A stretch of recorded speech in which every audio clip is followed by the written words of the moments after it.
So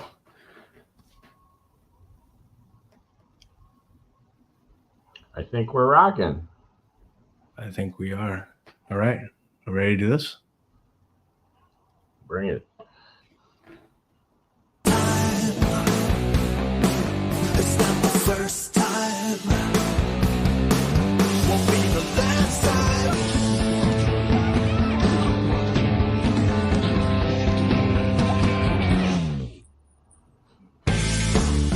You're gonna kill it. You're gonna kill it. You're gonna kill it. Who was that? If I can... That's us. That's actually us. That's me and my brother, my brother's Amir, and Oh, great! I was like, I'd never heard that Lover Boy song. that Loverboy song. Yeah, thank you. Right. Here we go. Greetings, fellow human beings. Welcome. My name is Ali Rizvi. This is Unlicensed Therapist. And here on this show, we're going to, this is the first episode, we're going to dissect the human experience in the 21st century. We're going to be exploring how we think, how we relate to one another, what we believe in and why. My name is Ali. I'm an author, a physician, and a musician. So join me as we take a boldly unorthodox, daringly unconventional, avant-garde look at everything from geopolitics, health, and relationships to neuroscience, astrophysics, and comedy, and a lot more, with some of the most disruptive and charismatic minds alive today. We're launching this podcast during a difficult time in the world with yet another war in the Middle East. That's where I grew up. And in the spirit of this project, Unlicensed Therapists, we're not going to take the approach of the two sides, where you have one person on each side sort of duking it out, and that's what you see everywhere else. My guests and I today come from different sides of many borders, but we're going to have a conversation that transcends all of them. So Mookie Spitz is my guest today. He is the Jewish-American son of Hungarian Holocaust survivors. And me, I was born in a Pakistani Muslim family, and I grew up in Saudi Arabia. So we come from vastly different backgrounds. But in North America, we're friends. But elsewhere, we may not have been. So in this episode, this inaugural episode of this podcast, we're going to do more than just talk to each other. We're going to listen. So over the next hour or so, we're going to get into how our vastly different backgrounds shaped our views on the Israel-Palestine conflict, the current war between Israel and Hamas, and whether peace can provide justice. Mookie Spitz is also a communications strategist and the author of a fantastic and unique book that we are going to get to, and we're going to talk about. So, Spitz, we've done this a few times before, but this is the first time that we're doing this on this new podcast and this new project. So welcome. And it's kind of, I was thinking there's nobody better than you to do this first episode with, especially with everything that's going on. And my pleasure. It's a privilege to be here and looking forward to a dynamic conversation. Yeah. So I wanted to start with this. So you are I described you as the Jewish American son of Hungarian Holocaust. Yeah. So can we start by just getting into your background and how you grew up? Yeah, I think relevant for the conversation, we can look back to March of 1944. It was about a week before my father's 16th birthday. And he woke up to the rattling of Tiger tanks, German Tiger tanks in formation outside of his window in Budapest. So this was the tail end of World War II. And about 9 to 10 months later, he experienced the same kind of vision of Russian T-34, T-36 tanks rolling through his street, with 90% of his family killed through the dynamics of the Holocaust, which arrived relatively late to Hungary, but it was probably at its most effective peak. So I grew up amid this zeitgeist of fear, of paranoia, of basically an unstable system that was out to get you. I grew up in this environment where the world was anti-Semitic and murderous, and me and my family were always on the defensive. You can fast forward about 35 years after my father managed to survive the war, when he's in Israel for the first time, and he sees the first edition of the Merkava tanks rolling down the street with the Jewish star emblazoned on them instead of the swastikas and the hammer and sickles. And to him, that was a revelation and a justification and a validation of everything that he had ever been through. It was the context and rationale for the creation and flourishing of the state of Israel. So I grew up with this dichotomy shared by, I think, a lot of Jews, especially American Jews, that the Holocaust, in a sense, engendered the state of Israel, and that the two were joined at the hip, if you will, in terms of providing a vision for the Jewish state, its justification, and its political circumstances.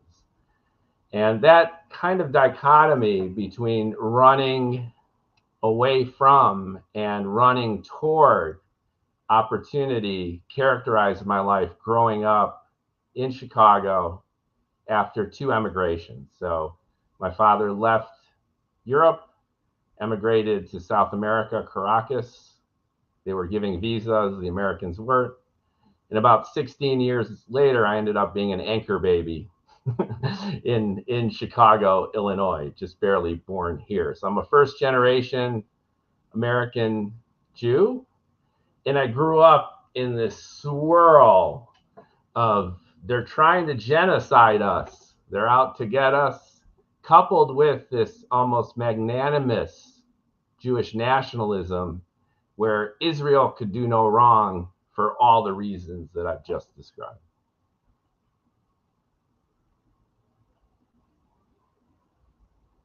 I'm sorry, I was muted.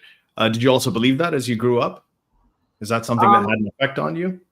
Yeah, pretty much. My father was secular, which is interesting in all of this. The family wasn't practicing in Budapest. They didn't keep kosher. My father remarked to me at one point that what upset him the most about the Holocaust was that he didn't really self-identify as being that Jewish, and they were still out to kill him. However, he felt tradition was important, and this sense of nationalistic pride had to be communicated to me, and I had to believe it. So he sent me to Hebrew school, which I endured for about 4 or 5 years until I was officially bar mitzvahed. And during this time, there was almost this focused indoctrination. It was a traditional synagogue in really the Jewish ground zero in the Midwest in America, Skokie, Illinois, noted later for its Nazi march, which happened actually concurrently with me going to Hebrew school.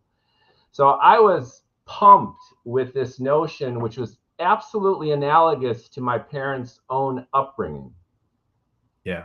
Holocaust, Zionism, Israel, Jewish destiny. And I was skeptical, which, continues to this day, which is probably why I'm here talking to you. Yeah. So I always had my own ideas. I had a Hebrew school teacher who screamed at us that the world was no more than about 5,500 years old. I raised my hand and I said, well, what about the fossils? What about the dinosaurs? How could you have these artifacts from millions of years ago? What are they? And my teacher yelled at me, pointing, well, it doesn't matter what they are. God put them there, and please shut the hell up. So I felt it was propagandistic, if you will, indoctrination, and I resisted it. And I felt that I had to kind of pave my own way.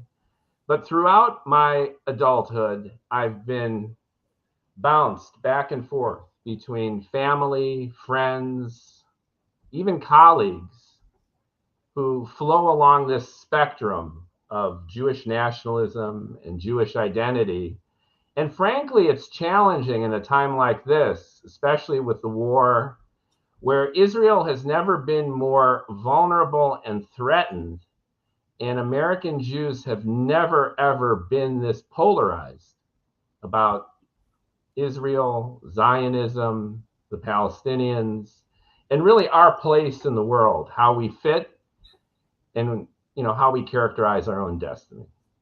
Yeah, and we're gonna get into that. I know you've written quite a bit about it. One thing I didn't mention at the outset was that Mookie has been writing about this topic very, very eloquently and with a lot of nuance, and he just has a very a perspective on it that you don't really find elsewhere. And you're writing on Medium, and in the final version of this episode, you're going to see the link to some of his articles in the description. So that's we do have very different backgrounds. I grew up very differently, so I think that there's a lot of places I can start, but I'm going to start with this one.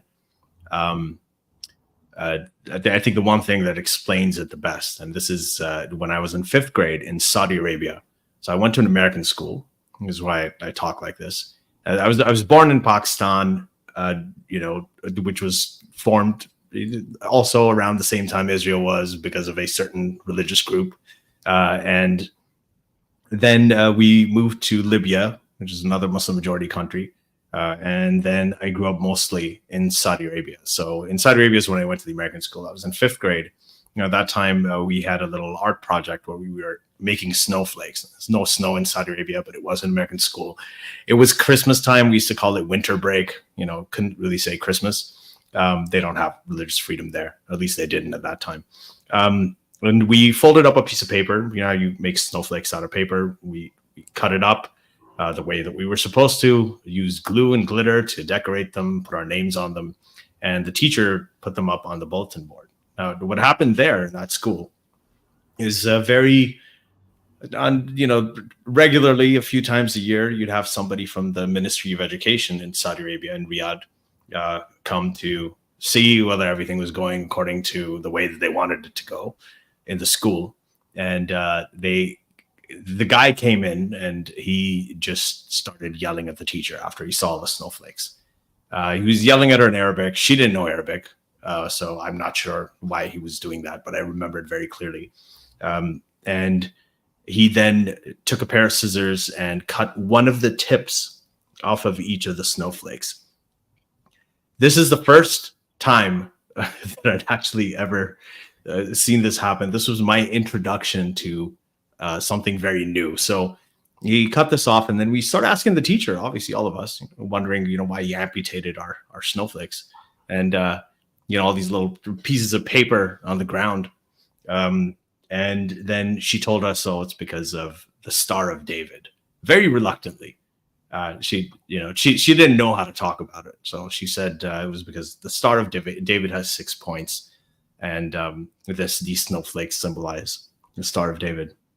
Wanted to know what the Star of David is.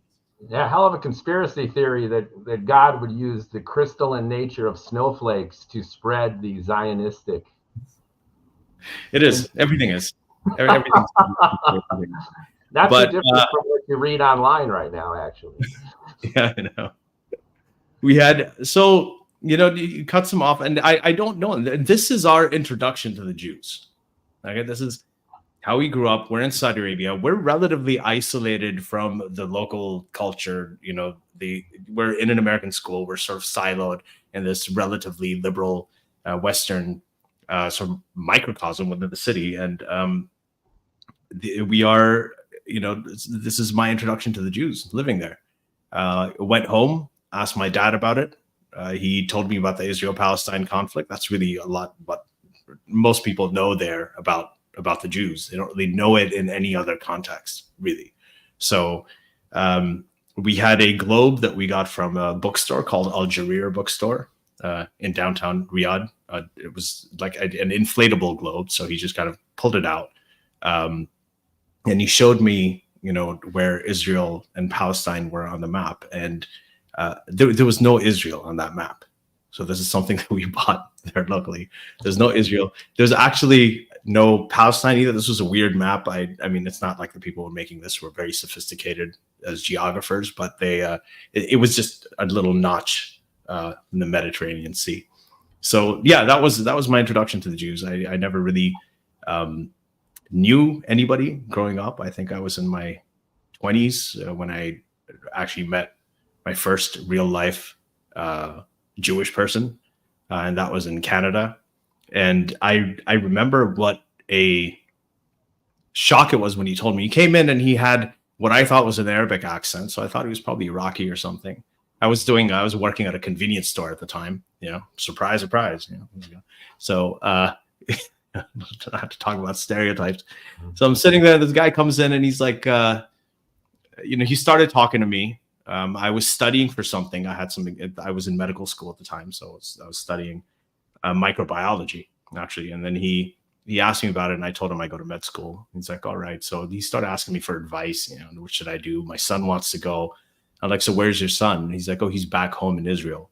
And then I had this, like Spitz, I had this visceral, weird reaction that I couldn't, and I didn't have any, like, I didn't agree with everything that they said about Jewish people.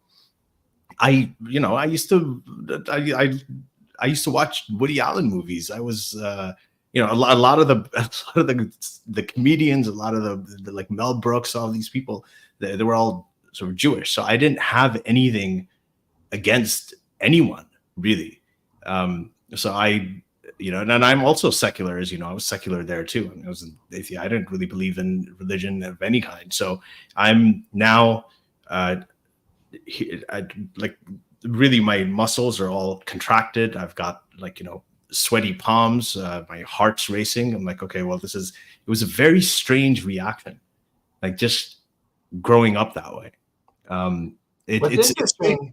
It's quite a contrast to mine, because despite this heavy indoctrination, if you will, within the synagogue's Hebrew school and everything associated with it, I grew up in a lower middle class Chicago suburb. Yeah. So we had Indian neighbors next door. We had Germans.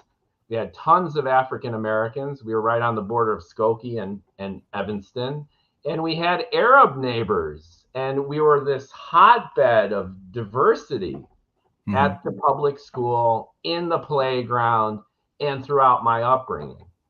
And then that was in juxtaposition to this enclave where we learned about us, our tradition, our history, and the importance of Zionism. And we all balanced this out. We were kids. We went to Hebrew school. That's what they taught us. And we experienced this American melting pot, literally, of diversity. Yeah. And when we fast forward a little bit, and I'm sure we're going to talk about this, American Jews have that dichotomy almost built into us, especially liberal or to the left of center American Jews. I would probably say there's a majority of us, where on the one hand, we are very secular. On the other, we embrace diversity. We love critical thinking, fitting stereotypes, right? Yeah. And all of this is generally true. We love a good argument. But that's great. I'm working in my stereotype's working in a convenience store, and yours is critical thinking. And our stereotype is, look at all the Nobel Prizes. Well, you got all these Nobel Prize winners and their families, but the second you utter the magic spell Israel, there's a transformation in almost all of us, where the critical thinking, the open-mindedness, the objectivity, and the embrace of problem solving is done. And a lot of the mantras that we grew up with that have become embedded with us and are synonymous with our identity, with our tribe, are instantly activated. And you're seeing that play out right now in terms of how American Jews are viewing this most intense and extreme of Middle East conflicts.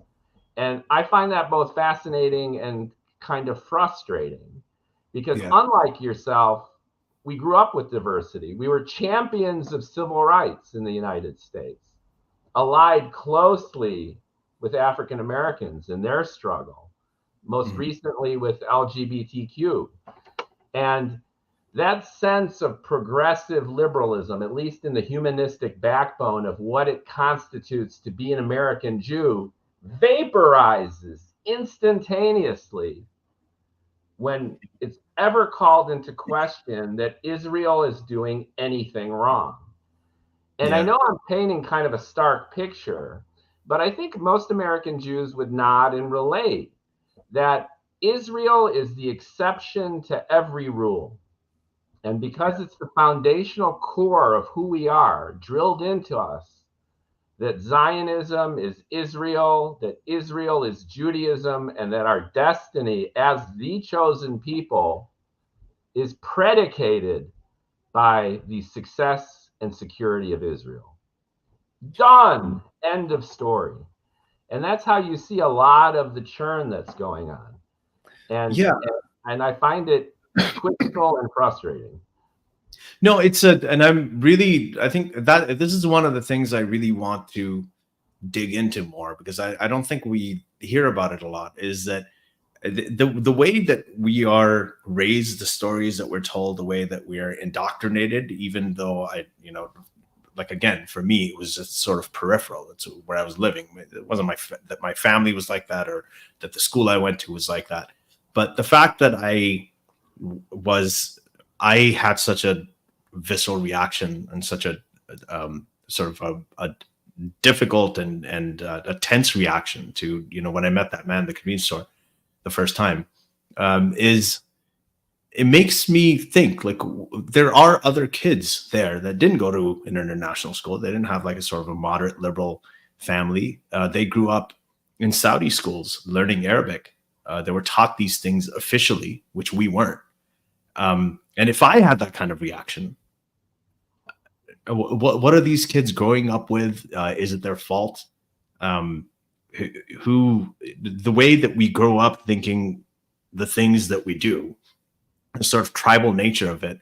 If I was born, or if, most people who are, pro-Palestine, if they were born in an Israeli family, or if Bibi Netanyahu was born into a family in the West Bank, Gaza, wouldn't he be as staunchly pro-Palestinian as he is, sort of pro-Israeli right now? Like, a lot of this stuff is just, it's divided down these tribal lines, and it doesn't really feel like a lot of it is about what's right and wrong. It's a lot of it is about, what our side is doing right and how we're being blamed and victimized for it, and what our side is doing right, and for both sides. So that's a difficult issue. It's not like your usual debate, ideological debate, right? This is really more about tribal loyalty than it is about any kind of sort of reason.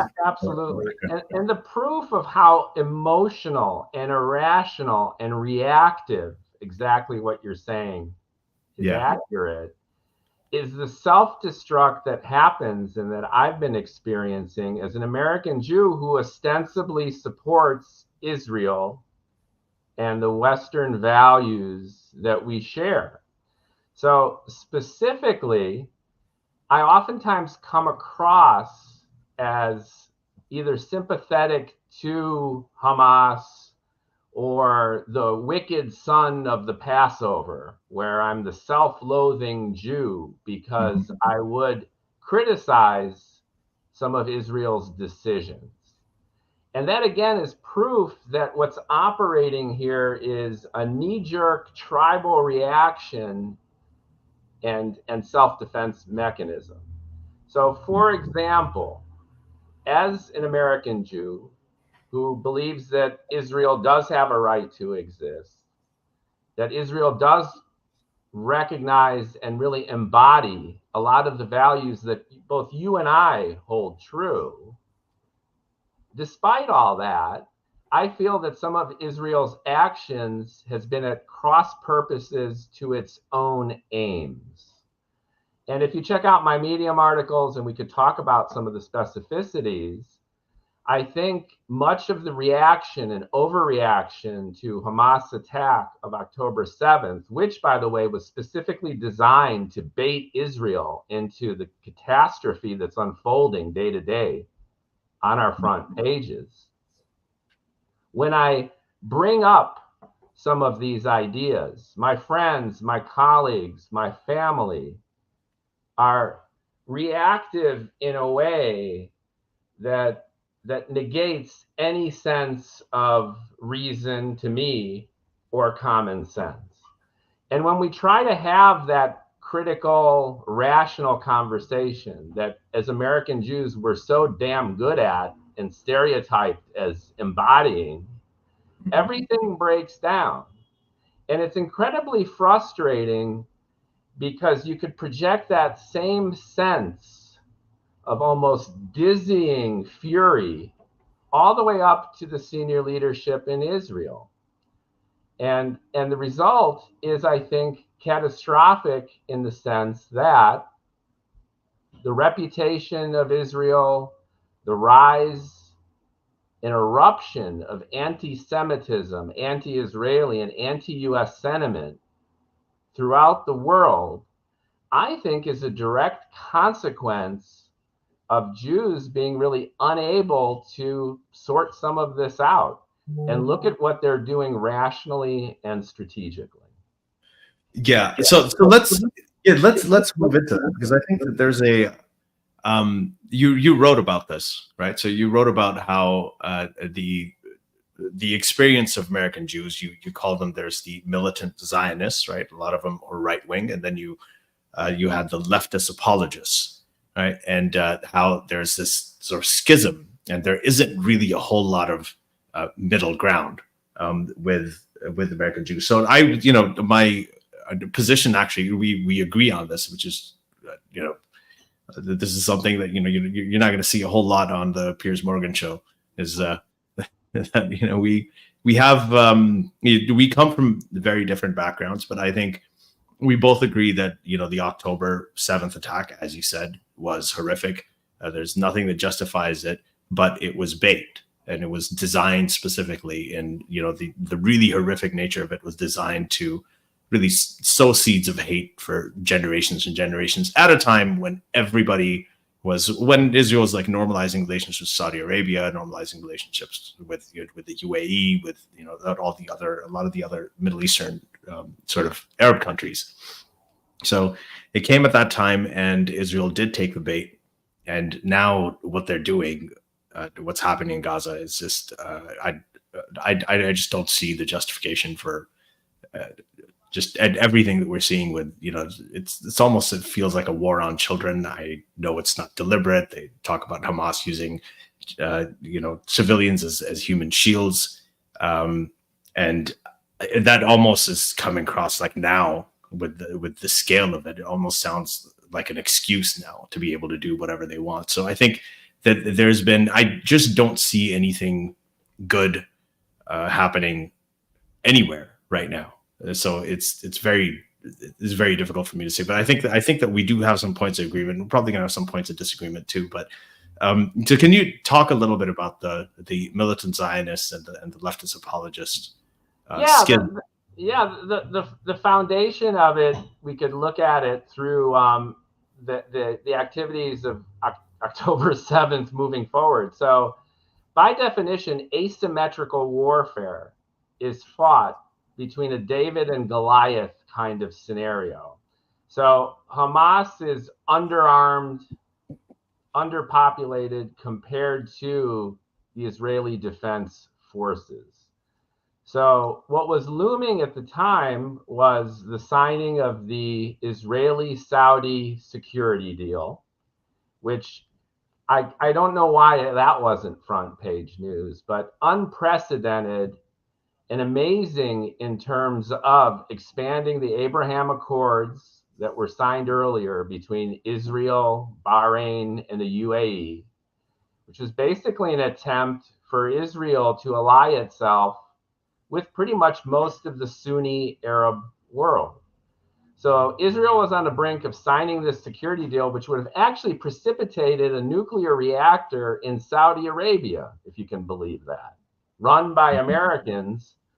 But how's that for a hedge against the Iranian nuclear program? Right. You had an environment where Palestine was pretty much forgotten. There was a belief all the way up to the highest rungs of Israeli, US governments, and even the Saudi government that the Palestinians could be ignored in the peace process. Mm-hmm. And Hamas made its move. And the way it made its move was, as you mentioned, to go full ISIS. So they breached the barrier. Netanyahu was distracted with defending his illegal settlements in the West Bank. Netanyahu pretty much had used Hamas as a hedge against the two-state solution because of their rivalry with the Palestinian Authority, and didn't consider Hamas a real threat, which was reinforced by Hamas's bluff over the last year and a half, 2 years of playing nice with Israel. So we all know what happened October 7th. 1,500 or so Hamas militants crossed the border. They raped, they burned, they beheaded, absolutely unprecedented massacre in Israel. And why did Hamas do that? Hamas did it because they knew that the savagery and breadth of that kind of attack would precipitate a predictable extreme reaction on the part of the Israelis. By bombing the hell out of Gaza and subsequently invading, they knew that thousands of Palestinian men, women, and especially children would be caught up in the churn of collateral damage. They knew that half of the people on the planet get their news from TikTok, and that everything is being live streamed in real time. And they knew that the information war is way more significant to win than a military one. So predictably, Israel reacted 100, 1,000 times. You've got 40, 50, 60,000 IDF troops right now in Gaza. You've had the ongoing hostage negotiations. You've had a ceasefire, but you know it's going to resume with even more ferocity. So that's the backdrop of what's going on right now. And to your question, there have always been two sides to American Jewry, what I call the militant Zionists. And their point of view is similar as I described. Every move Israel makes is justified due to its need for self-preservation. Any criticism of Israel is automatically anti-Zionist and anti-Semitic. And pro-Hamas. And pro-Hamas, and go for it. And on the other side, and this side was much less prominent when I grew up, but it's become significant, especially among younger people, especially with the generation who have no historical context of the Middle East, is what I call the leftist apologists. Yeah. And these tend to be progressive liberal folks who self-identify with the victim, with the disenfranchised, and ironically enough, are siding not only with Palestinians, but often with Hamas in terms of branding Israel, an apartheid state, the oppressor. I personally know young American Jews who are actively going to pro-Palestine protests and basically outraged as to what Israel's been doing, to the point where they invert their own values, downplay or ignore Hamas's atrocities, and flip everything around. So you have these two camps in American Jewry. And there is a middle ground. But if you talk to most American Jews, you'll notice that the light bulb's going to go off. Yeah. They're going to get more and more militant in their Zionism the more you talk about these issues. Or they're going to get more leftist apologetic in terms of assigning blame to Israel and being increasingly sympathetic to not only the Palestinians, but often Hamas itself. There are polls right now that are showing a generational divide there too, between you're talking about the militant Zionists and the leftist apologists. That there is a generational divide where the younger people, as you're saying, the TikTok crew, they tend to be more on the leftist apologist side, and right now, at least half of them or more, people. Americans, not just Jews, but just overall American youth, is sympathizing with the Palestinians, which has never happened before. I grew up in the 80s when we didn't have social media, we didn't have all these streaming video and everything, and we had our time in Newsweek and New York Times, USA Today, and then they sort of printed where the journalists were. Everything was sort of, we just heard one side of the story. We didn't really know. Yeah, and American was bipartisan. The Republicans and the Democrats had unilateral, unequivocal, ubiquitous support for pro-Israel. Never contested. But yeah, so here's the thing. Now you have the social media, which has become sort of like a printing press, in terms of exposing and making the world transparent and giving everybody a voice. And what I've seen in the last few weeks on TikTok and on Instagram and so on, like these videos that all these younger people watching, I have never seen stuff like this before. I've never seen children. Yeah, so there is, and I know, like there's a cultural difference here too. The October 7th raw footage, they showed it to a closed room of journalists. They never really showed anybody the graphic stuff. But here in Palestine, it's different. They're live streaming these things. I've seen videos of kids my daughter's age, 7 or 8 years old, with their just arms ripped open, bones exposed. I see them too, Ollie. It's like just go on TikTok, and the social platforms now are, X is its own thing with Musk, right? Yeah. But TikTok isn't filtering. They'll filter pornography, but they will not filter graphic violence. They don't. But there's also, so here's the thing, and these things are real. I mean, they're happening. They're happening live, because you know what bombs do to regular people, what bombs do to kids. And now, so this is happening. These images, one after the other, relentlessly every single day, kid after kid after kid. And when you see that, a lot of these kids, right, watching it, whether they're Jewish or Muslim or American, whatever they are, they don't know that this is the only thing they know about the conflict. They don't know about even 9/11. I mean, they don't even remember 9/11. They don't know the history of what happened. They don't know the nuances. They don't, like, the Holocaust is like a century ago for them. All they're seeing, this is a completely new visual history that's being written for them, and it's devastating to Israel. So there's a question about moral equivalence, right? That, okay, Hamas wants to, if Hamas, the reason that Hamas can't destroy, to kill all the Jews because it can't do it, but Israel doesn't want to do it, but it's happening because of the human shields and all of these other reasons. But that, when you see these children, you see these images, the question of moral equivalence doesn't come into your mind.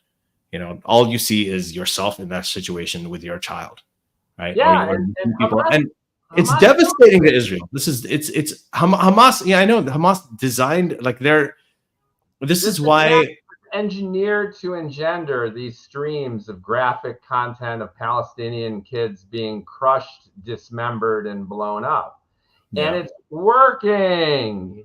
Here's my source of frustration, which is my criticism of Israel is their callous disregard of Palestinian civilians, not even from a moral vantage point, because we can argue that forever, but for the very reason that we're talking about right now. The court of global public opinion is shifting radically in the direction away from the best interests of the United States, Israel, and Jews. And it's being fueled by the steady stream of content as you described.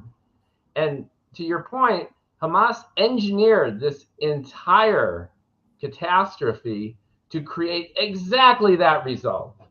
So what I get pushback is, well, Hamas is using the human shields and Israel needs to kill Hamas. All right, where the hell did a little bit of common sense and creativity go? If you've got a terrorist driving a bus full of women and children through downtown Tel Aviv, right? Are you going to just say, fuck it, and take out the driver regardless of the consequences? Mm-hmm. So Israel is vengeful, is angry. That's fueling part of this.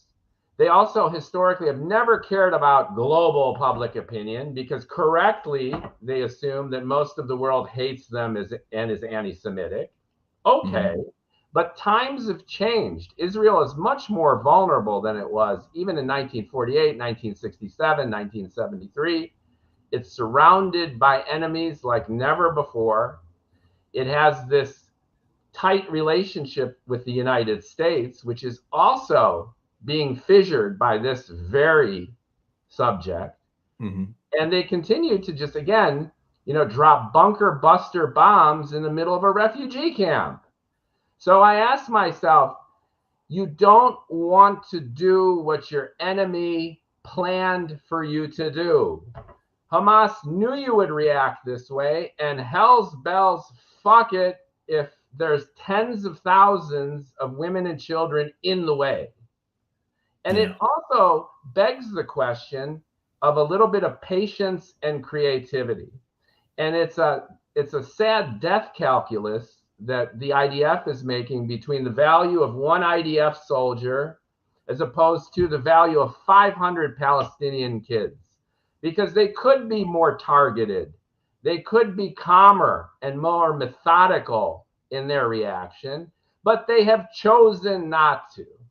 And the consequences are dire for Israel. And now it's dire for the United States, because it isn't just Rashida Tlaib who is creating a fissure in the Democratic Party, going on Twitter and announcing that if you don't do what we tell you to do vis-a-vis Israel, Mr. Joe Biden, Mr. Genocide Joe, then I'm going to take my own constituents out of Dearborn, a critical swing state, and let Trump win.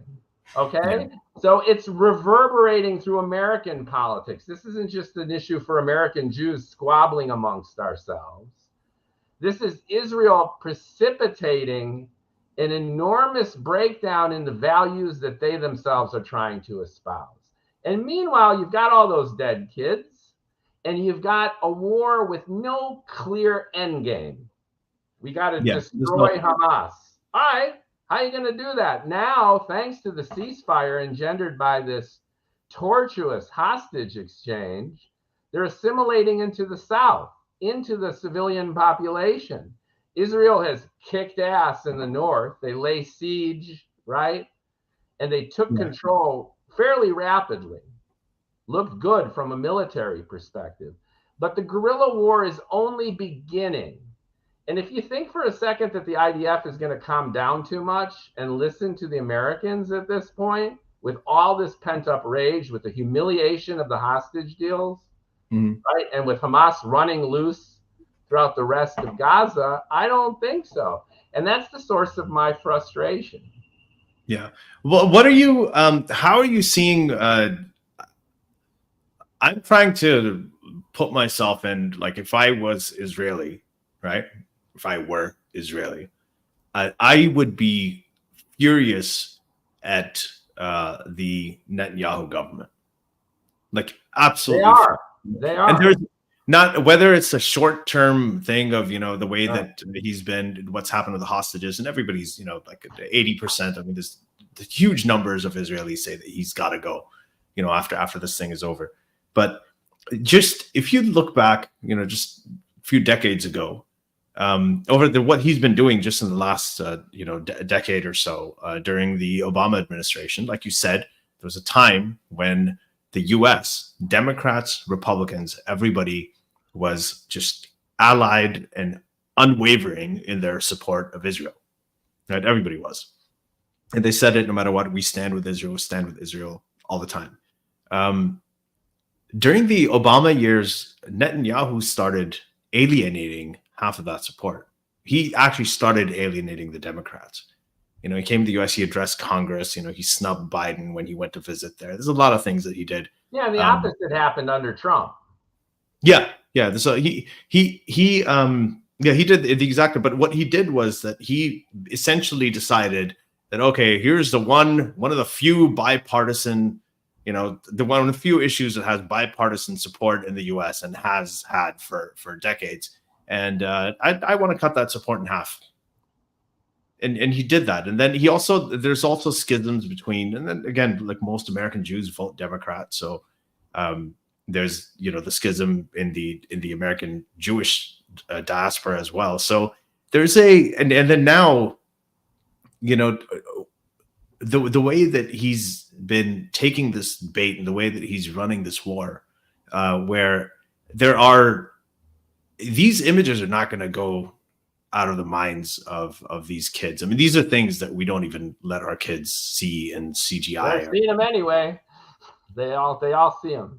They all see them. It's TikTok for 5 minutes, and you'll see on the one hand IDF soldiers putting their bullets in pig fat. So the Hamas militants get maybe 20 virgins instead of 72 on the one hand, and then you see the other point of view. Yeah. And oftentimes there's just value neutral videos of horrific death and suffering. So you don't need a soundtrack for that. You don't need any kind of soundtrack for what's coming out of Gaza.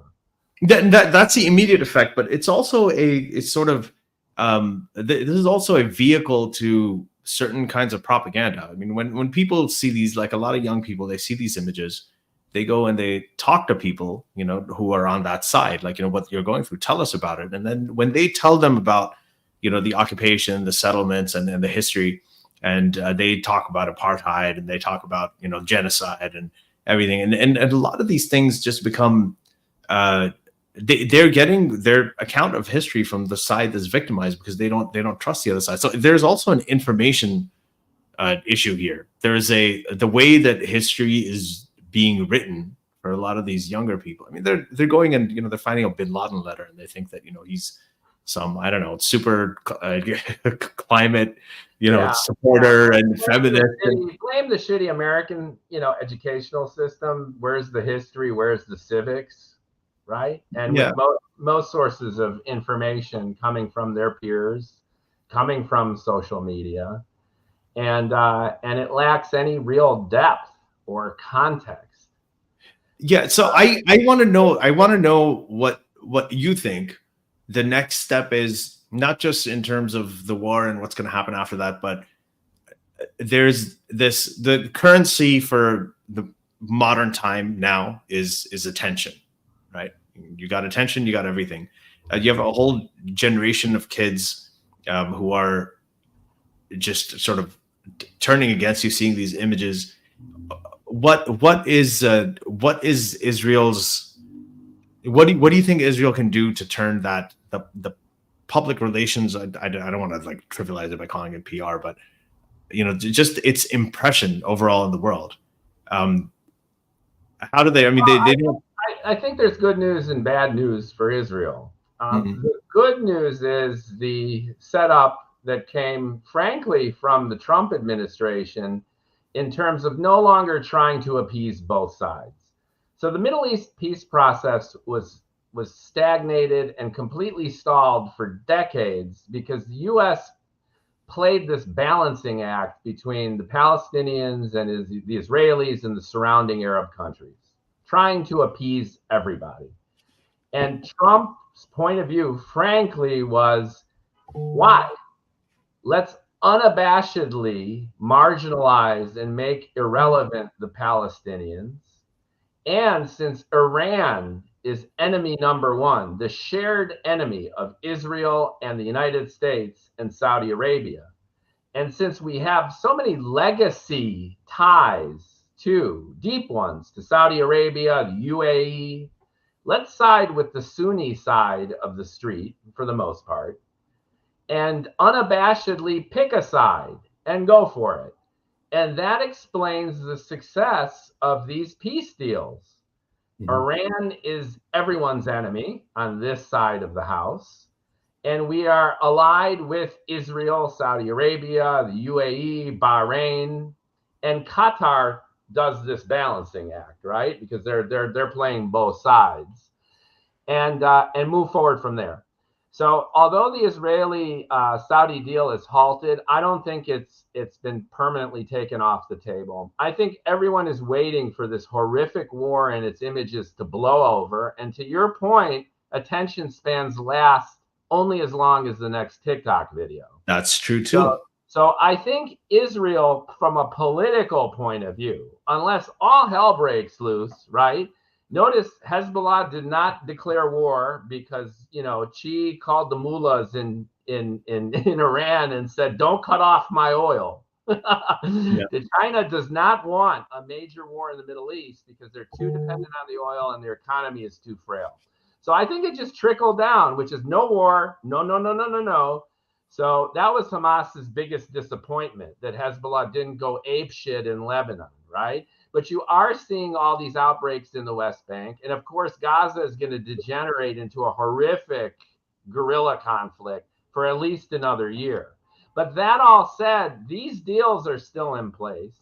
And the broader picture of this geopolitical alliance between the U.S., NATO, Israel, and now Saudi Arabia and most of the Sunni side of the street, as opposed to who? Russia. Putin's very happy about the Gaza war. So it's Russia, China, Iran, Syria, North Korea, right? So that's the new world order that's shaking, with India kind of in the middle, right? They play ball on both sides. They're buying tons of Russian oil. They don't want to pick a side. So you have that geopolitical game that's being played, and Israel still has a profound role in that. So I think Israel will probably be okay moving forward, which justifies a lot of the savagery in Gaza, which is like, fuck it. You know what I mean? Let's go for it. They're going to hate us anyway. They're going to hate us anyway. And what difference is it going to make 6 months, a year, 2 years from now? There's too much money and there's too much power at stake, and we're not going anywhere. So that's kind of good news. The bad news for Israel is what you're saying in terms of this upwelling of global anti-Semitism, anti-U.S. sentiment, and anti-Israeli sentiment. And what that is fueling, and that has been the Hamas goal from the second they blew up the fences and rolled in on October 7th, was to precipitate global opinion, not even shifting, but erupting in this way, so that they can get the Palestinian cause back on the table. And that is an inevitability. So I've been of the opinion throughout my entire adult life that the Israeli notion of favoring a two-state solution is mostly bullshit. And the reason for that is, why would Israel want to negotiate and give up any power, especially with such a large population so geographically tied to their own territory? The second the Palestinians get their own state, they're going to get their own army. And Israel is too small, and the existential risk is too high to give the Palestinians autonomy and statehood. And Netanyahu was a firm believer in that. And that explains pitting Hamas against the Palestinian Authority and playing these games. It also motivates him to keep building settlements in the West Bank. They're illegal, but fuck it. There's no two-state solution. We don't want it, and we never did. Well, Guess what? Guess what? The biggest win for Hamas out of this entire clusterfuck is world opinion putting the Palestinian cause back front and center. And everyone from Trudeau to the German chancellor is talking about the two-state solution. There was no talk about the two-state solution on October 6th, and now everyone is talking about it. So I mean, there was an assumption that it was dead. Right. There's assumption that it was dead, and the thing is, like, there is a, from and this is the biggest problem, I think, where the settlement expansion and the sort of the Likud charter, which is very like the Hamas charter and the Likud charter, both when that slogan from from the river to the sea, Palestine will be free, which essentially means no more Israel. But then Likud it also literally means, and newsflash everybody, when anyone ever says that, they mean wipe Israel off the map. There's absolutely no ambiguity about that. But in the Likud charter, right, it says that from the Jordan River to the sea, Israel will have sovereignty, which also rhymes. So that's exactly what it says. So now you've got this. There is the issue of the occupation, and this is a really, really difficult thing. And I'll tell you, this is growing up there. There's a lot of factors here. First of all, a lot of people, especially the young people, still don't know that Egypt controls the southern border of Gaza, but they've never really helped out when it comes to them. They cooperate with Israel. They hate the Palestinians. Egyptians don't like the Palestinians. Like they actually don't. Most of the Arabs don't, and that's not a Jew just saying that that's a fact. In Saudi Arabia, it's actually a generational thing. So you've got MBS. It was the crown prince. His father's generation had this sort of like this. We have to stand by the Palestinian cause is our cause. It was a big thing. There was this Arab solidarity. The younger generation doesn't care. The younger generation, not like because they had oil, so they were insulated from everything. Now he's like, well, the world isn't as dependent on our oil. It's going to decrease. So we've got this vision 2030. We got to open up, mingling between the sexes, movie theaters. We're going to have concerts. We're going to have Formula One races. We're going to do all of this stuff here in Saudi Arabia, make it a modern country. Yeah. So we're not. So we can't deal with this. We need economic ties with the other more powerful, countries in the region. That includes Israel. It's also like a front against Iran, and they don't really care. Like, what does Gaza have? Gaza, everything like 80-90%, pretty much everything that they use is imported, right? I mean, they don't love that it's a thorn in the side of Israel. So don't get me wrong. The allegation that there's ravenous anti-Semitism and anti-Zionism throughout the entire region, inclusive of Saudi Arabia, is a fact. But it's about real. It's about real politique. It's about pragmatic ingredients. That's all. But there are two things. So like there's two narratives that I hear over here again, especially with the young people, right? Is that there's this one narrative that there's everybody is anti-Semitic. The Arabs are anti-Semitic. They all want to destroy Israel. So that's one narrative. The other narrative is what Israel's doing is terrible. They've occupied the Palestinians. They're building settlements. They also there's apartheid. They have different rights. They don't have the right to vote. They control their food and water and all everything. Yeah. So the thing is, all of those things are true. Right. All of those things are true. Yes, what Israel's doing, the occupation is horrible. Okay, the settlement expansion is horrible. The way that they're conducting this war is absolutely atrocious. It's it's basically a war crime, I think. But at the same time, the Arabs do. There's a lot of anti-Semitism in the Arab world. There's a lot of anti-Semitism in the Muslim world. I had one of my relatives, extended family. I'm not going to name him or point him out because it's going to be a problem. But he just didn't accept that Einstein, because Einstein's obviously one of the biggest geniuses of all time. You and I know why. He's like, oh, he only got the Nobel Prize because he was Jewish. That's the way that they think about these things. Hitler never got the A-bomb. Yeah. So there's good news behind that. There is, they're protected by, So there's these things are, both of these things are true, and there's and you're right. Like the occupation and the settlement expansion is criminal, but if there is a two-state solution yet, when the Palestinians get their own army, it is an existential threat. I mean, when you've got people coming from after World War II, they find there's a lot. It's even worse now, Ali, because Israel just blew the shit out of them. Do you think the people who survive, like 2% of Gaza are dead?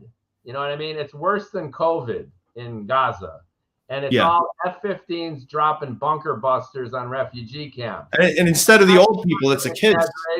So this is a cross-generational engine of Arab radicalization.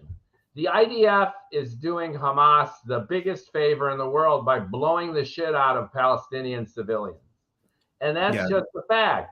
So, the two-state solution, again, is front and center. Is it going to go away? I'm not so sure after this. Yeah. And Israel will be held accountable. And at the same time, it's a parallel track, thanks to what's going on right now. The hatred for Israel is exponentially increasing. And again, you could say they hate us anyway, and whatever we do, they're always going to want to destroy us. All right, but let's just be realistic. That is this campaign in Israel's best interest in the way they're conducting it. That's all I'm saying. And sure, Hamas has got to go. Hamas is worst for the Palestinian people. Instead of schools and businesses and parks, they built tunnels. Not good for the Palestinians. There's a perspective issue too. When if Bashar al-Assad was Jewish, right? The people would have noticed what happened in Syria a lot more. What about MBS in Yemen? MBS in Yemen, Omar al-Bashir in Darfur. So we do have the worst, right? No one cared about Saudi Arabia bombing the living shit out of Yemen. Yeah, what about Assad killing his own people by the millions? 95% of Syria was displaced. half a million kids there. Darfur, like Arab Muslims killing black Muslims, like Jews are news, there. Buddy. Jews are news. My people are news.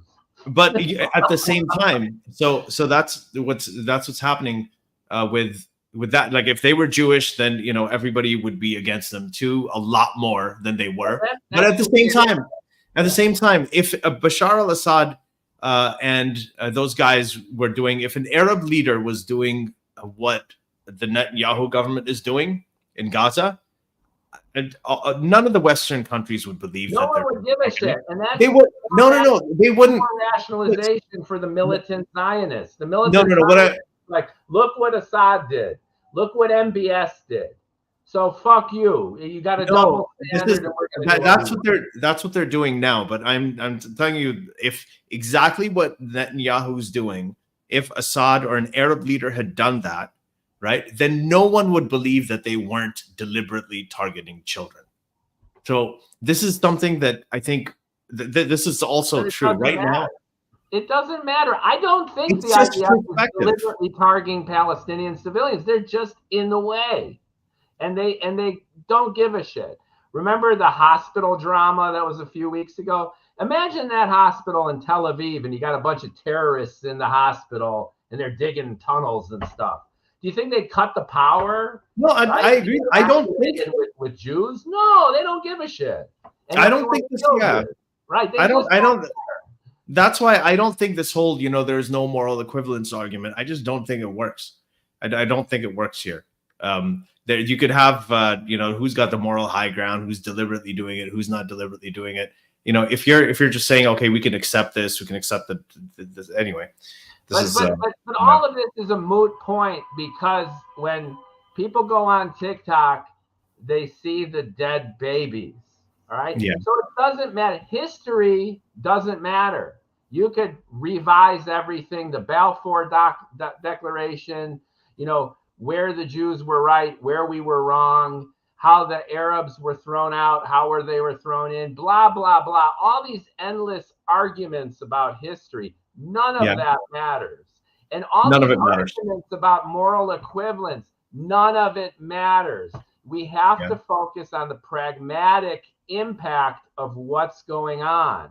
And the information war is more significant than the military one. And who gives a shit about the history? It's 2023. This is what makes me crazy. The history is being rewritten. What's important. It's being rewritten like now. So I wanted to. Everyone's dicking and yakking. Yeah. But, So I want to move on. I know we're over time, but I wanted to keep this going for a little bit longer because I wanted to hear what you thought of this. Just Israel's future in terms of. I think you may have heard of the demographic time bomb and the sustainability. Oh, yeah, big time. Yeah. So let's talk about the occupation. So the whole idea is that the majority of, and this is another thing, all the people who say apartheid, they don't know that people still don't know this, that 1 in 5 Israelis is Arab. Right? Yeah, 20% of the population. And they're in the government. And there are issues. I'm going to acknowledge that there are issues. I've talked to several of them. There are issues with everything from marriage laws to checkpoints to employment opportunities, economic issues. There are, but that is a fact. All right. So there's now you have 20% of Israel that is Arab. You've got the Palestinian population, the West Bank and Gaza. And if you have a single binational state, right, then for it to be a Jewish state, right, you can't give all of the Arabs the vote.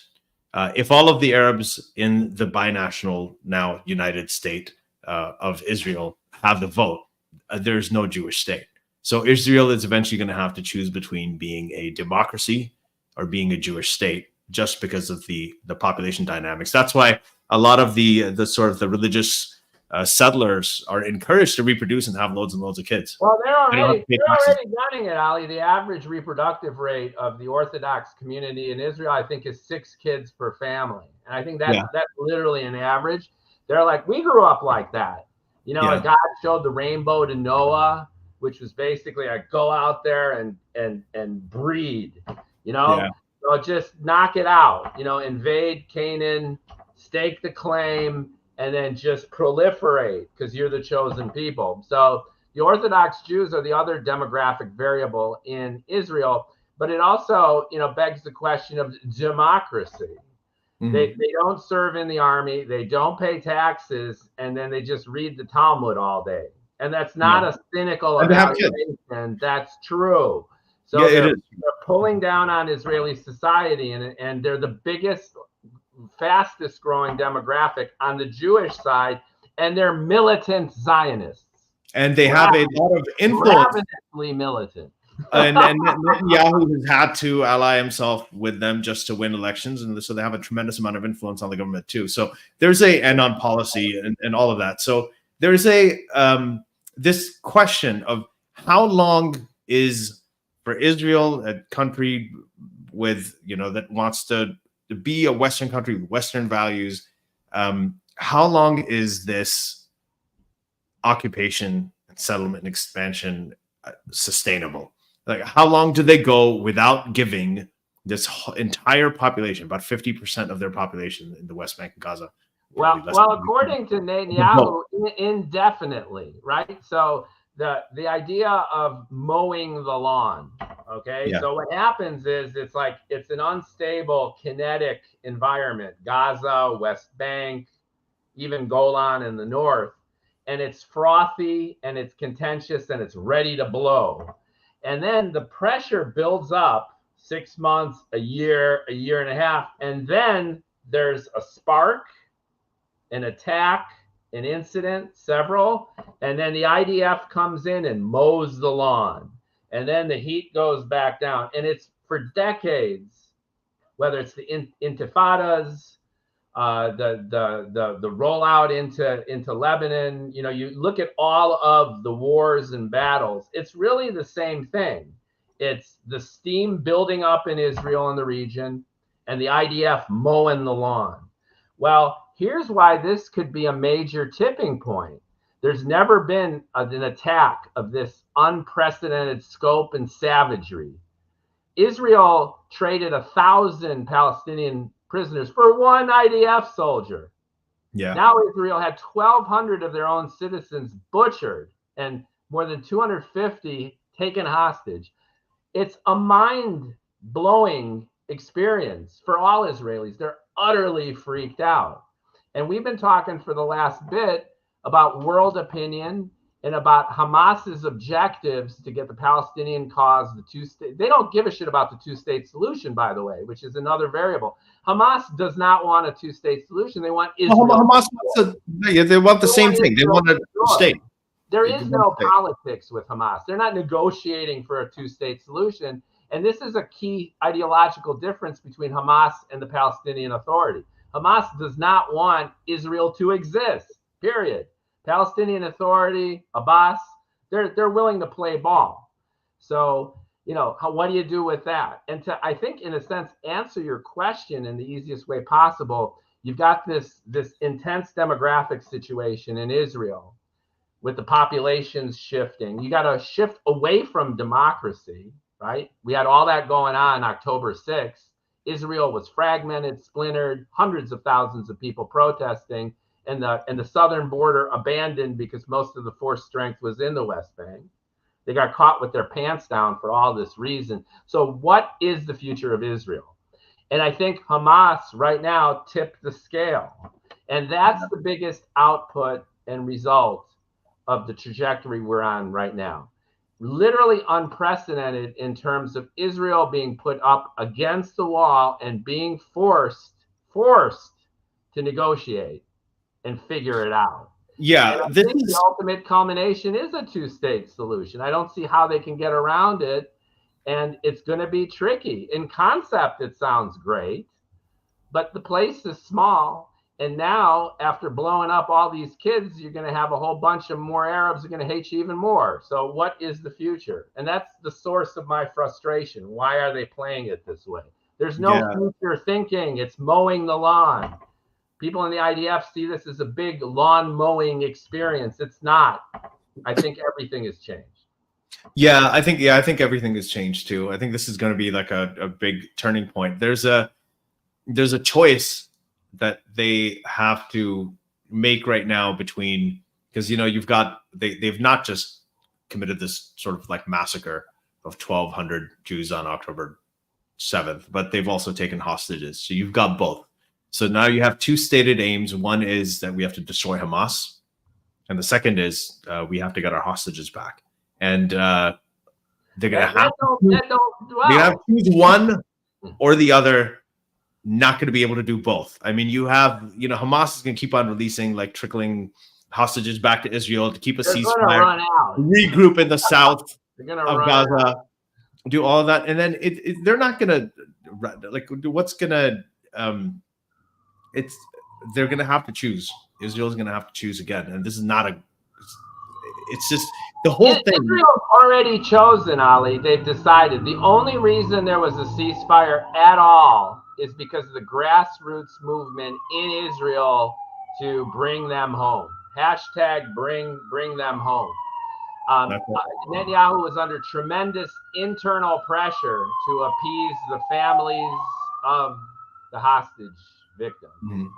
The IDF never wanted it, and they're humiliated. And every time you see any post, and I see it among my friends and family, of showcasing the 4-year-old, the mother and daughter, the smiling hostages.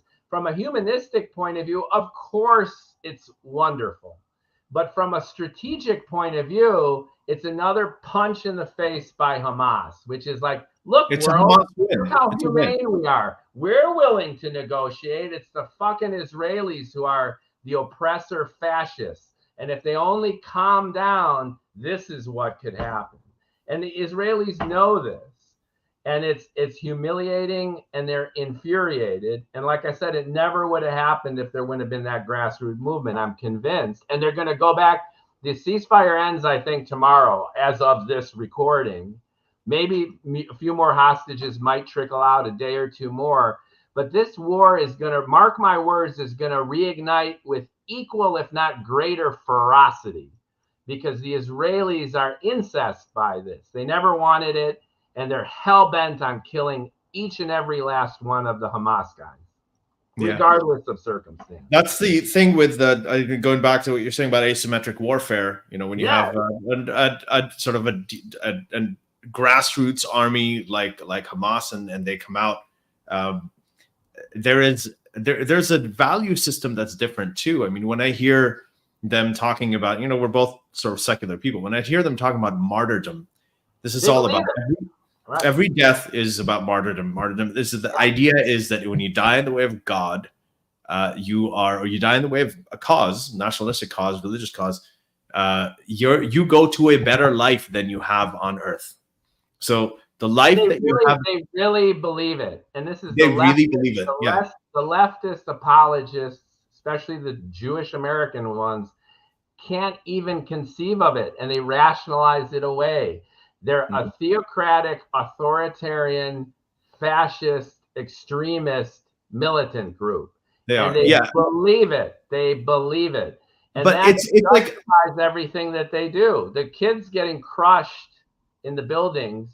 They know that they're going to. The Israeli I talked to. Going to heaven. They're all. I talked to and I will I talked to. I don't know if you read it, but a pro-Taliban guy after the Peshawar in Pakistan, the Taliban went in and killed 140 school children. Right. And he said he told me exactly the same thing. There's a verse in the Quran. I think it's there's a verse that says, "He who dies in the way of God is not dead; they're alive. You don't see them." I think it's verse 169. So what does it mean? It's like every dead Israeli is good for Hamas, and every dead Palestinian civilian is 100 times even better for all the reasons. Yeah, there's nobody benefits from dead Palestinian civilians more than Hamas is. I mean, that's absolutely clear. I mean, this is not. Here's what I'm trying to. Yeah, but what I want to, so I just want to get this out there. There is a belief, when you have a belief that life after death is better than life before death, that Gaza is an open air prison, which it is, right? It is. And then after you die, you're going to be free. How do you fight against that? How are you going to fight against this concept of martyrdom that promises a better life after death? And how much are you going to value your life? You cannot. How much are you going to value life on earth? You can't. You can't. You can't. So, and the thing is that this is just a problem with religion in general. You know, every time you go to a funeral, even all of us, oh, he's in a better place. He's smiling down on us from above. He's in a better place. Let's all go there. What are we doing here, right? This is so. If you take all of those little, the platitudes that we like giving each other, and then take them to their logical conclusion, we would end up where Hamas is ending up. Where you've got a better life. You've got everything that you don't have here. You're going to have later on, and you can't fight that. You can't fight that. Hamas, see, this is the core of my frustration. You're nailing it. It's possible, folks, to hold, and especially my American Jewish friends, it's possible to hold two ideas in your fucking head at the same time. Okay? So idea number one, Hamas has got to go. I'm down for all the reasons we've been talking about. They're terrible for the Palestinians. They're terrible for everyone. And to Ali's point, they're never going to change their mind. There's no stopping them. Agreed. Idea number two, don't blow up indiscriminately thousands of Palestinian children that end up on everybody's TikTok feed. Yeah. That's it. Can you get there, IDF? Can you figure that out, Netanyahu? Do you have to waste Hamas tomorrow? Do you have to keep doing what you're doing? And the stuff I'm saying is not amazing. Anthony Blinken's saying it. Sullivan is saying it. The U.S. contingency and logistics people have been saying this from the first day of the operation. Use a targeted approach. Calm the fuck down. But the Israelis can't do it. They're vengeful. They're bloodthirsty after all the killing, and they don't give a shit about the Palestinians. Yeah. So they're going for it. And that's the frustration. That's the breakdown. And that's the sad reality that Israel is playing perfectly into the hands of their enemies. And how can we solve that? Well, Netanyahu, those IDF generals and propagandists that you see on video and on the nightly news, actually listen to your American counterparts this time. Because guess what? We're the ones paying for the fucking bunker buster bombs and jets that are killing all the Palestinian kids. All right? And without us, you're toast. Listen to the Americans. Calm down. Target, and then stop shooting yourself in the foot. And meanwhile, to the point of, the whole discussion, I'm the bad guy. I'm the bad, wicked son Jew who is self-loathing and paradoxically anti-Zionist and anti-Semitic. Why? Because I don't want all the Palestinian civilians killed? Yes, that's true. But I just think Israel is operating against its own self-interest and taking Hamas's bait. And it's frustrating. And it's leading down a path that is existentially threatening, not only to Israel, but Trump could very well win in 2024 because he gets Michigan. Going back to our earlier conversation, because Tlaib and the rest of the leftist apologists have fractured the Democratic Party. This is having implications here. There's a whole range of new voters that are coming into, the population would be voting for the first time, and the way that they're polling, is very different from previous generations. So anyway, I wanted to sort of wrap this up by just talking about, and we've touched on this a little bit, but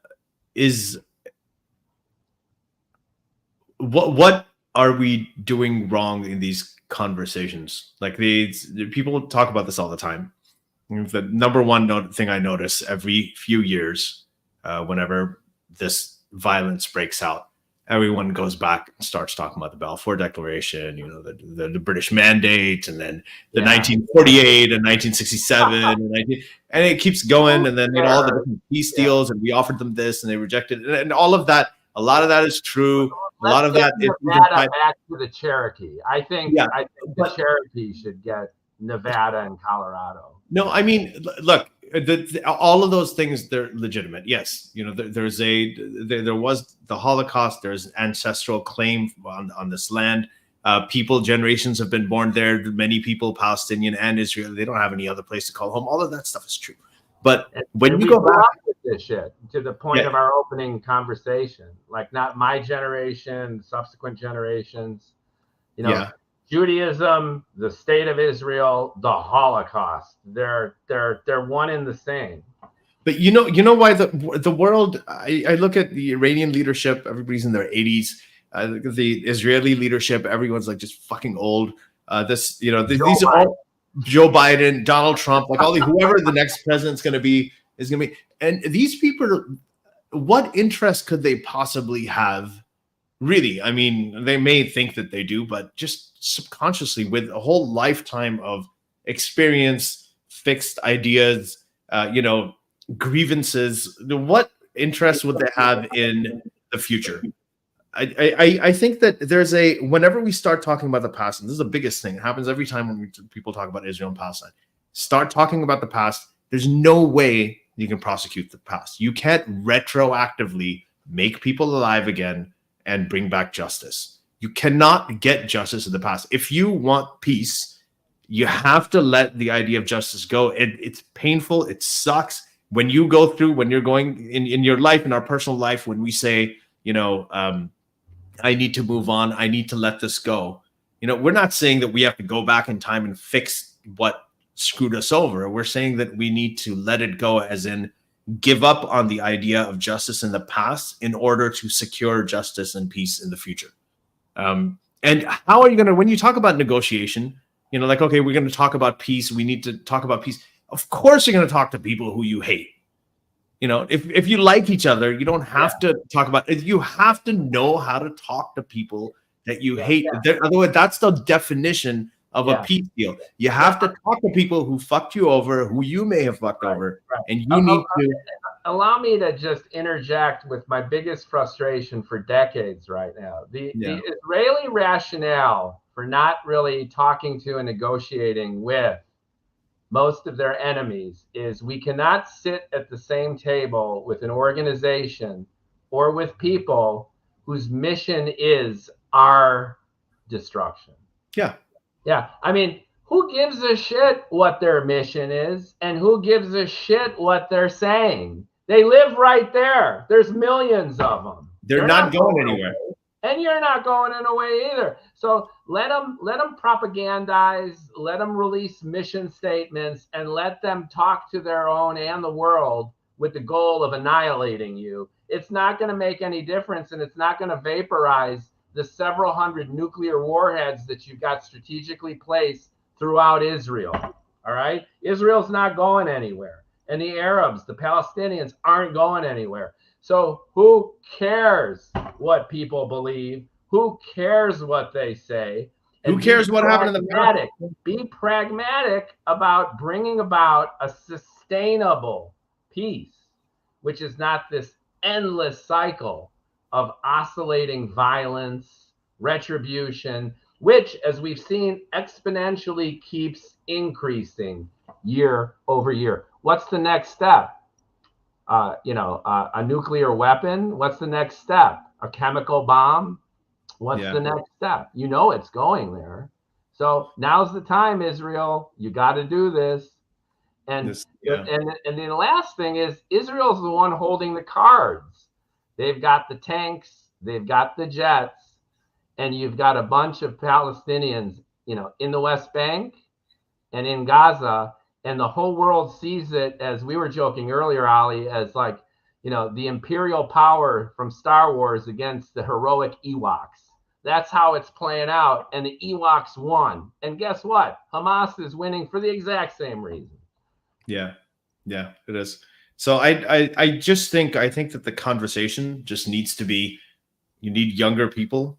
You also, I think, need there's what we're doing here, sitting many miles away. There was Yuval Noah Harari said something that sort of really struck me, and I wrote about it in my Quillette article as well. Is that he said that when you're there, if you're on either side of that border and you're holding a dead child in your hands, whether you're in like a kibbutz in Israel or whether you're in Gaza, you're not thinking about moral high ground. You're seeing yourself as a victim. You're not seeing yourself in Gaza when you're holding your dead child in your hand. You're not seeing yourself as a terrorist. When you're in Israel and you're holding your dead child in your hand, you're not seeing yourself as the occupier, right? You're not looking at the numbers of how many people died here, how many people. All you know is that this is my child, and she's dead. So it's impossible for people to think of themselves as the victim and the oppressor at the same time, as the occupier and the victim at the same time, as a terrorist and the victim at the same time, right. The insurgent and the victim. It's just impossible for people to hold those thoughts in their head. So I think that now, this whole ceasefire, Biden had a lot to do with it. A lot of the negotiations are happening through Qatar. They're happening through the U.S. I don't think these two sides are capable of. I don't think they have the ability to really work with each other. And the people on the ground, usually, when you have a war, they say, well, you don't know the situation on the ground. You can't speak unless. There's going to be no negotiation after this. There's going to be no negotiation, but I'll tell you what there will be. Is that these alliances, the Abraham Accords, the alliances between for economic reasons, the Israelis and a lot of these Arab states, they will come back, they will go on, and they're going to continue. The only question is what happens when this happens again? Well, the question is, what the hell happens to the Palestinians? Because exactly, that's the issue. They're ballast. Most of the Arab world doesn't want to have anything. They don't care. They don't care about them. The only people they hate more than the Israelis are the Palestinians. Yeah, and then they're happy the Palestinians have been a huge pain in the ass to the Jews from the get-go, and they're happy about that. But they're a problem for everyone, including and especially themselves. So the Palestinians need to be fixed, in the sense of given their autonomy, and a 5 by 25 mile stretch of land that forcibly contains 2.3 million people actively under siege, is not only not sustainable, but I don't want to blame the victim here. You're surprised by October 7th? You think Hamas was chilling like a villain this whole time? And the only way you're going to prevent that from happening again, regardless of whether you destroy Hamas or not, is to address the issue of the Palestinians. And like it or not, the two-state solution is now front and center, and I don't think it's going to go away too easily. It's this is not something that started on October 7th. It didn't start in 1967. Didn't start in 1948. But I gotta say, there are people who say nothing justifies what happened on October 7th. You're right, nothing does, but nothing justifies what happened before, or what's been happening before October 7th either. Right. I mean, everything, this entire thing, nothing really justifies any of it. Yeah. Ultimately, comes down to. Yeah, I remember back in 2000 when 9/11 happened, and I literally got into almost a physical confrontation with a colleague. And you're in New York, so you were in New York, right? No, I was in Chicago. You So were I'm in in Chicago? Chicago. Okay. I almost got into a physical confrontation with a colleague because I thought bin Laden's strategy and the attack of 9/11 was unbelievably strategically brilliant. And then he was infuriated that I would compliment this terror happening on our soil.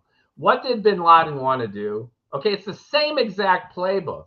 He wanted the United States to overreact and reinvade the shit out of the Middle East. So we look at Afghanistan, where we just pulled out after $1 trillion in a complete failure of epic proportion. And then we invaded the wrong goddamn country. Okay. So, and it radicalized, it precipitated the rise of ISIS. And it gave Iran Iraq, which is basically a suburb of Tehran right now. It's the exact same playbook. Hamas has been following bin Laden's playbook, and it's the essence of, as you were saying, the asymmetrical warfare. Come and get us. We're going to hit you and hit you bad, and we know you're going to overreact. Bring it, baby, bring it. And right now, you've got thousands of the Hamas mofos percolating in the south of Gaza, and they're saying the exact same thing to the IDF. Come and get us, baby. Come and get us. Yeah. And it's, figure it out. You're better than this. Yeah. Bin Laden used to say that he wanted to bleed out the U.S. military. He wanted to kind of like spread them out everywhere. And so they were just basically. It's baiting a superpower to overreact and trigger the shit out of an entire region and radicalize generations of Arabs. Yeah. And October 7th has done exactly the same thing. Mm-hmm. And the response to it. Well, yeah.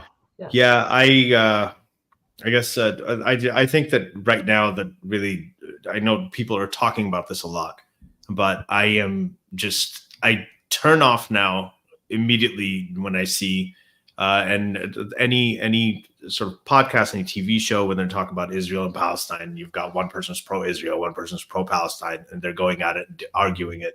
And it's just, I just don't think that that's at all sustainable anymore.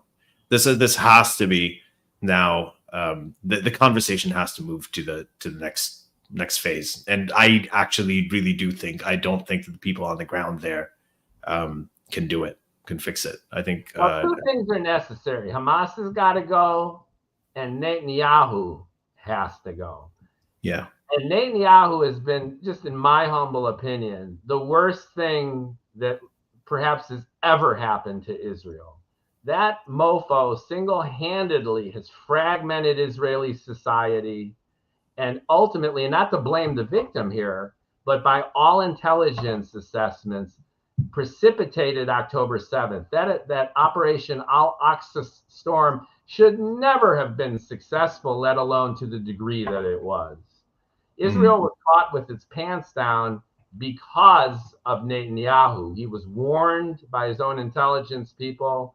He neglected those warnings because he was convinced that he had Hamas in his hands. He didn't. And everyone's playing. He bolstered them. He funded them because he thought he has got to go. Gotta go. Well, I mean, yeah, he said that he was not gonna negotiate with terrorists, but then he was. He's always negotiated prisoner exchanges with Hamas, with the Palestinian Authority, who's not doing any of that. He's not negotiating. He's an opportunistic. Again, he's an opportunistic.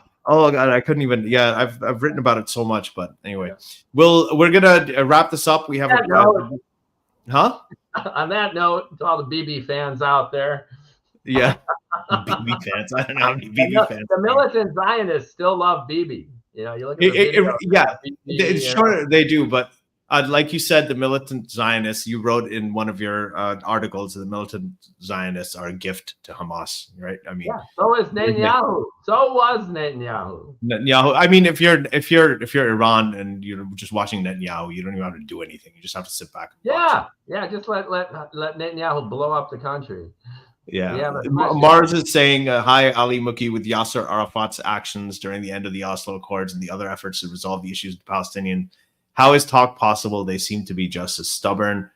Yeah, they're both. I don't think people on the ground. This is what I was trying to say. I don't think people on the ground there at all are going to be able to really come to a conclusion. And the whole point of having peace talks is to be able to talk to people who've screwed you over, been unjust, who've committed injustice to you in the past. There have been people like brutal injustices. People have died and everything. You have to look at people like that, right? And people who've occupied you, people who've bombed you. You have to look at people like that, and you have to say, I need to talk to them. That is the definition of peace talks. If you're not going to do that, if all you're going to do is go back and just pretend like you have a time machine, you can go back and secure justice retrospectively, you're never going to be able to secure it prospectively. It's not going to happen.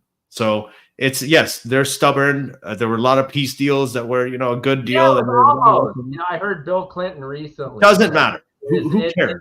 In his inimitable accent. We were so close, right? Well, I agree with you. It's like you can look back at those and find problems, but there's two sides to every story. Yeah. And at this point, it don't matter. It doesn't matter. Point where Israel's got no choice, and the Palestinians, frankly, do. Mm-hmm. Because they're just going to continuously be a thorn in their side. Try neutralizing the cat that's gotten out of the bag after. Yeah, it's gonna be very, very difficult. Anyway, well, we're gonna wrap this up. This is our sort of first. This is a lot of this podcast. Many episodes in the future, they're going to be recorded, so they can come out normally. Unlicensed therapist with me. This is available everywhere. It's on YouTube. It's on Instagram. All the links are there. Just go to Unlicensed Therapist Podcast on Instagram. Unlicensed Therapist Podcast, one word. On YouTube, it's on Facebook. We're on Spotify, Apple Music, pretty much across the board, all streaming platforms, Instagram and everything. So I think I've said and that. You're gonna copy this up into vignettes too, right? Yes. Yeah, we're gonna do the whole thing. Little clip it, vignettes. That'll be great. Yeah. Because everyone's on TikTok. You got about 30 seconds max. Yeah. We're gonna do that. We're gonna put this stuff out there a lot, and I'm really excited about having it go. What you have here, Spitz is one of my best friends, so it's something. Full disclosure, the Muslim and the Jew are we're actually aligned on a lot of things in this case. So, and we've had a lot of different conversations, and he's going to be a regular guest here. I think probably the closest thing to a co-host, if anything. And I want to, I want to talk, you're going to be back here talking about the book that you wrote. This is my shameless pitch, folks, at the end of this transmission. Super Santa. I'm a Jew, and I wrote the story of a Christian superhero with another Muslim. So I think nobody is better qualified to retell the story of Santa Claus and St. Nicholas in a contemporary setting than Mookie Spitz and Rusty Unisaw. We're on Amazon. If you want a Secret Santa or a White Elephant present, go for it. That's my shameless pitch. And also, I am on Medium. So a lot of the opinions I've shared, I've already kind of journaled there. I'm Mookie Spitz at Medium. I would love a dynamic dialogue. I'm all ears. I'm Mookie Spitz on Facebook too. I might not friend you, but you can follow me and DM me any atrocities that you care to share. I love memes. So anyway, thank you, Ali, for having me. I really appreciate it. I look forward to a continued conversation. I look forward to seeing the little snippets it'll be good. Super Santa is like, again, I just want to reiterate. I mean, this is another sort of like Abrahamic creative literary orgy here, like where Spitz loves doing this, is that he's the Jewish guy and a Muslim guy wrote a book about a Christian icon, which is Santa Claus. Who better? Who would be more the best Christmas book? And this is not a kid's book. My kid does love it, but Spitz has warned me many times. Rated R. Not read it to the kids. It's pretty ginormous. There's an ebook, and we're like looking at 470 pages, almost 200 illustrations, and it's the labor of love. And I'd be eager to hear what you think about it too. So yeah. So I don't know why my screen just went dark. Maybe it's because I was doing this. All right, they can see it. Anyway. It's awesome. Yeah. So thank you very much. Appreciate your time. Thank you very much. Follow Unlicensed Therapist on Instagram, Facebook, take it everywhere it is, all Apple Podcasts, Spotify, Stitcher, everywhere. It's everywhere. So you can start following this episode. It's going to be up. And we're going to see you soon. Thanks for joining us. Thank you. And right. dear IDF, from an American Jew, calm the fuck down, right? You get the bad guys, but chill out a little bit and get rid of Netanyahu and just start it over again, because the stakes are high. And frankly, I don't want Trump back. All the indicators are Trump coming back, and that's a whole separate story right there. But yeah, represent. I'm going to say free Palestine from the occupation and from Hamas. And from Hamas. Please, let's do that. Okay, let's go.